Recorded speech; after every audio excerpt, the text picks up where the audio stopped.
Welcome. In this quick and easy guide, I'll show exactly how to send a photo to someone in Discord using your mobile device. Whether you're sharing a funny meme, a screenshot, or a personal picture, the process is simple once you know where to tap. Let's begin. First, open the Discord app on your phone. Make sure you're logged into your account and that your internet connection is active. Once the app is open, you'll see all your recent servers and direct messages on the screen. Next, tap on Messages at the bottom of the screen to switch to your direct message list. Here, you'll see all your private conversations with friends or people you've chatted with before. Now, find and open the chat of the person you want to send the photo to. Just tap their name, and the conversation will open up just like any text chat.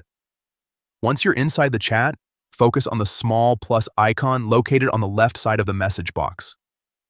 This is your key to attaching media in Discord.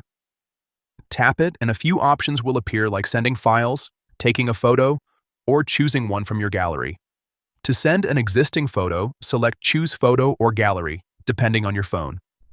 Browse through your images, pick the one you want to share and tap on it.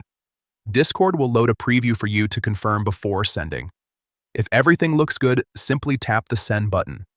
The image will instantly appear in the chat, and your friend will be able to view or download it right away.